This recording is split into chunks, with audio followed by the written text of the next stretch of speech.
नमस्कार श्रोते हो. तुम्ही ऐकत आहात भाग्यविधाता भाग 26.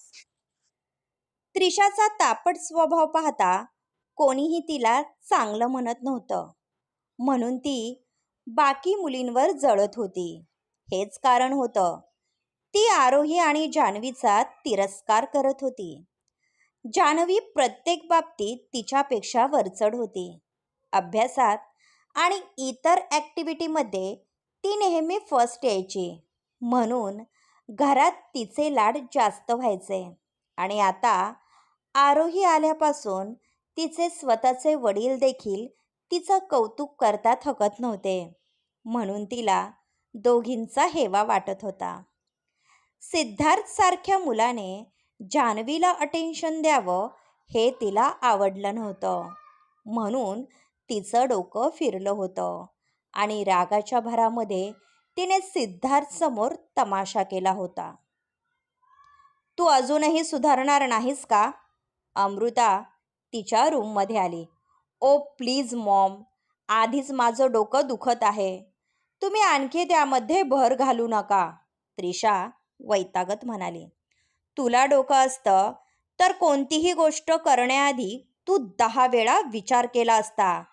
काही वेळापूर्वी तू जान्हवीसोबत ज्या प्रकारे वागलीस ते मी पाहिलं होतं. नशीब माझ्या जागी विश्वजित नव्हता, नाहीतर त्याने तुला धक्के मारून घराबाहेर काढलं असतं, अमृता म्हणाली. विश्व असं काहीही करणार नाही. विसरू नको, माझ्या नावावर कंपनीचे शेअर आहेत. त्याला माझ्या तालावर नाचावंच लागेन, त्रिशा बेफिकीरपणे म्हणाली. हा तुझा गैरसमज आहे. मनात आणलं तर विश्वा काहीही करू शकतो आणि त्याला अमितची पुरेपूर साथ आहे. अमितचा संपूर्ण बिझनेस विश्वजितच्या अंडरमध्ये येतो, म्हणून मी तुमच्या लग्नाची घाई करत आहे. तुझं लग्न त्याच्यासोबत झालं नाही तरी देखील अमित आपली कंपनी विश्वजितच्या नावावर करायला मागे पुढे पाहणार नाही, कारण त्याने विश्वाला मुलगा मानले आहे. म्हणून सांगते, सुधर, नाहीतर तुला पुढे जाऊन पस्तावा करावा लागेल. अमृताने तिची चांगलीच कानउघडणी केली होती. मी काय करावं असं तुम्हाला वाटतं? मी सर्वांसोबत प्रेमाने वागायला पाहते, पण कोणी मला डिमांड देत नाही.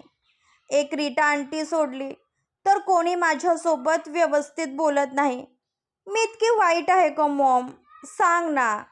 हेच कारण होतं म्हणून मी जान्हवीसोबत. त्रिशा, खबरदार यापुढे एक शब्द जरी बोललीस तर. विसरू नको, भिंतींना पण कान असतात. ही गोष्ट विश्वजितला समजली तर तो तुझा जीव घ्यायला कमी करणार नाही, म्हणून पुन्हा हे शब्द तुझ्या ओठांवर येता कामा नये. अमृताने तिला दटावले, ज्यामुळे त्रिशा भानावर आली. तू एंगेजमेंटसाठी नकार का दिला होता? याचंच कारण जाणून घेण्यासाठी मी आले होते, अमृताने विचारलं. खरं कारण ती सांगू शकत नव्हती, नाहीतर अमृताला आणखी टेन्शन आलं असतं. त्या दिवशी विश्वजित सोबत माझं भांडण झालं होतं, म्हणून रागाच्या भरात मी नकार दिला, त्रिशाने वेळ मारून नेली. काही हरकत नाही, मी करते काहीतरी. तू आराम कर आणि डोक्यावर बर्फ ठेवत जा. तू आपल्या स्वभावाने घरातील प्रत्येकाचं मन जिंकलं तर विश्वजितला नकार द्यायला स्कोप राहणार नाही. तुला समजतं ना मी काय म्हणत आहे ते? अमृताने तिच्या डोक्यावरून प्रेमाने हात फिरवला. त्रिशाने हो मध्ये मान हलवली. किती केलं तरी अमृता एक आई होती आणि आपल्या मुलीच्या चुकांवर पांघरून घालणं तिचं कर्तव्य होतं. आरोही आपल्या स्वप्नात हरवली होती.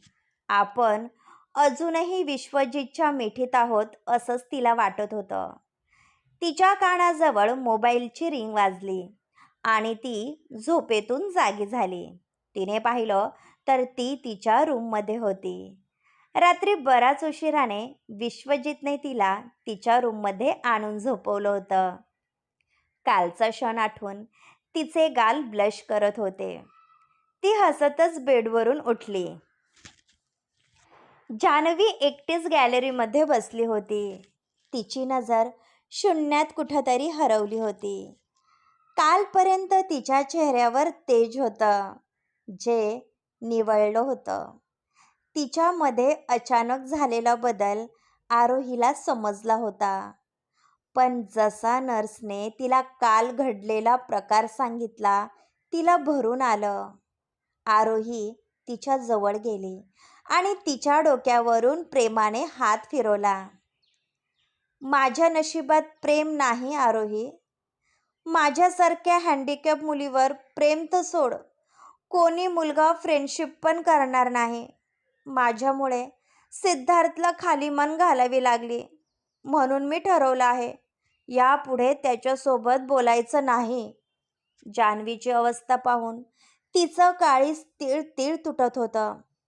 यापुढे मी तुला कोणताही सल्ला देणार नाही, पण एक वचन देते. एक दिवस तू स्वतःच्या पायावर उभी राहशील आणि त्यावेळी ज्यांनी तुला कमीपणा दाखवला आहे त्यांची तोंडं आपोआप बंद होतील. हा माझा विश्वास आहे. आरोहीने तिचे अश्रू पुसले. यावेळी त्रिशाने हद्द पार केली होती. जान्हवी. दोघींनी आवाजाच्या दिशेनं पाहिलं तर समोर सिद्धार्थ उभा होता, जे जान्हवीसाठी अपेक्षित नव्हतं. सिद्धार्थने तिच्यासाठी फुलांचा बुके आणि खूप सारे चॉकलेट्स आणले होते. तो शांतपणे तिच्यासमोर गुडघ्यावर बसला आणि तिच्या मांडीवर बुके आणि चॉकलेट ठेवले. मला तुझ्यासोबत फ्रेंडशिप करायला आवडेल. तुला जर वाटत असेल की मी तुझ्यावर दया दाखवत आहे तर हा तुझा गैरसमज आहे. तुझ्यासारखी टॅलेंटेड आणि हुशार मुलगी माझी फ्रेंड झाली तर मला आनंद होईल, सिद्धार्थ मनापासून म्हणत होता. सॉरी सिद्धार्थ, मी तुझ्या फ्रेंडशिपच्या लायक नाही. माझ्यामुळे कोणी तुझ्यावर बोट दाखवलेलं मला आवडणार नाही. जान्हवीने चेहरा फिरवला. सिद्धार्थ तिची व्हीलचेअर आरशासमोर घेऊन आला. मिस आरोही, प्लीज कम, सिद्धार्थने आवाज दिला आणि आरोही तिथे आली. Look at her. हिच्यासारखी स्मार्ट आणि ॲक्टिव्ह मुलगी मी आजपर्यंत पाहिलेली नाही. स्वतःची आवड म्हणून तिने ज्या पेंटिंग बनवल्या आहेत त्या ऑक्शनमध्ये गेल्या तर लाखोची कमाई करतील. हे मेडल्स आणि ट्रॉफी तिच्या बुद्धिमत्तेचं प्रतीक आहे. फक्त पायाने चालता येत नाही म्हणून तिच्या बाकी गुणांना तुम्ही नजरअंदाज करू शकत नाही. उलट माझ्या नजरेमध्ये ती स्ट्रॉंग आहे. तिच्या डोळ्यांमध्ये आत्मविश्वास आणि स्वप्न पाहण्याची धमक आहे. एक दिवस तिची सर्व स्वप्न पूर्ण होतील. आता तरी या गरीबासोबत फ्रेंडशिप करशील? सिद्धार्थने हात पुढे केला. जान्हवीने तिचा हात त्याच्या हातामध्ये दिला. त्या दोघांना एकत्र पाहून आरोहीला आनंद झाला होता. बाय द वे, आमच्या जानूला चॉकलेट्स अजिबात आवडत नाही. ते मी घेतले तर चालतील ना? आरोही मुद्दाम चिडवत म्हणाली. अजिबात नाही हा, मला चॉकलेट्स आवडतात. मी कोणालाही देणार नाही, जान्हवी लहान मुलीसारखी हट्ट करत म्हणाली. तसे दोघेही हसायला लागले. सिद्धार्थने स्वतःच्या हाताने तिला चॉकलेट भरवलं. आज तुम्हा दोघींचा काय प्लॅन आहे? आपण मस्त बीचवर फिरूयात. बाहेर छान हवा सुटली आहे, सिद्धार्थ म्हणाला. तसा जान्हवीचा चेहरा पडला. गेल्या 8 वर्षापासून जान्हवीने बंगलो बाहेर पाऊल ठेवला नाही. आम्ही सांगून दमलो, पण ती ऐकायला तयार नाही, आरोहीने सांगितलं. ती कशी ऐकत नाही तेच मी पाहतो. फ्रेंडशिप केली आहे तर मी सांगेल ते करावंच लागेल, नाहीतर मी तुला उचलून घेऊन जाईल, सिद्धार्थ म्हणाला. तसे जान्हवीचे डोळे भरून आले. काल इतकं सर्व होऊन देखील सिद्धार्थ तिच्याजवळ आला होता. ही अनुभूती तिच्यासाठी खास होती. विश्वजित तयार होऊन खाली आला. आज त्याला आरोहीसोबत महाबळेश्वरला जायचं होतं.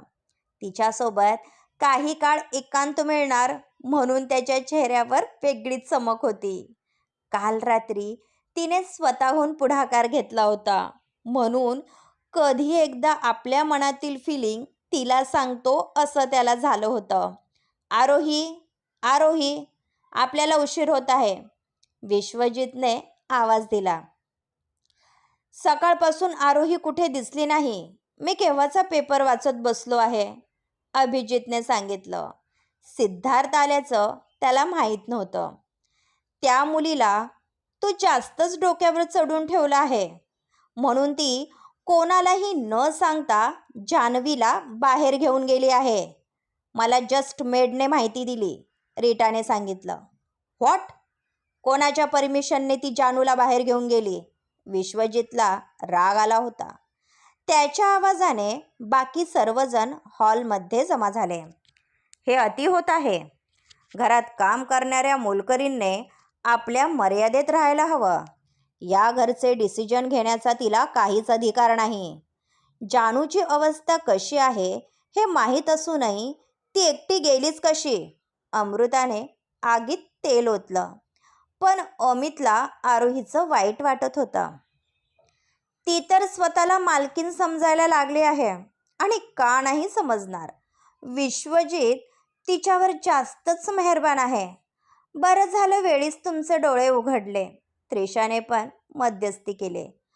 तुम्हाला माहीत होतं की ती जानूला घेऊन बाहेर चालली आहे, मग मला सांगायला काय झालं होतं? तिची इतकी हिंमत? विश्वजित रागाने लाल बुंद झाला आणि बाहेर निघून गेला. तशा अमृता आणि त्रिशा एकमेकांकडे पाहून गालात हसल्या.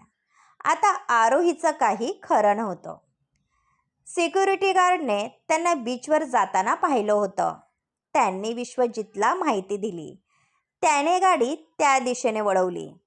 आरोहीने त्याला न विचारता इतका मोठा निर्णय घेतला याचा त्याला राग आला होता. याआधी जान्हवी कधीच घराबाहेर गेले नव्हते, म्हणून काळजी वाटणे स्वाभाविक होतं. विश्वजित बीचवर पोहोचला. आरोही समोरच उभी होती. त्याने तिचा दंड पकडला आणि तिला स्वतःच्या दिशेने वळवलं. तुझी हिंमत कशी झाली माझ्या बहिणीला या ठिकाणी घेऊन यायची? समजते काय तू स्वतःला? तुला एकदाही माझी परमिशन घ्यावी वाटली नाही का? जानू कुठे आहे? कुठे आहे जानू? विश्वजित तिच्या अंगावर धावला, ज्यामुळे तिचे डोळे भरले. प्लीज सर, माझा हात सोडा, मला त्रास होत आहे. त्याने आरोहीचा दंड पूर्ण ताकदीनिशी पकडला होता. तू लिमिट क्रॉस करत आहे. मी काही बोलत नाही याचा अर्थ असा नाही की तू माझ्या बहिणीविषयी निर्णय घेशील. ती माझी जबाबदारी आहे. तिच्या बाबतीत निर्णय घेण्याचा अधिकार मी कोणालाही दिलेला नाही. विश्वजित तिच्या अंगावर धावून गेला. भाई! जान्हवीचा आवाज त्याच्या कानावर पडला आणि त्याने त्या दिशेला पाहिलं आणि पाहतच राहिला. क्रमश पुढील भाग ऐकण्यासाठी आमच्या चॅनलला सबस्क्राईब करा. धन्यवाद.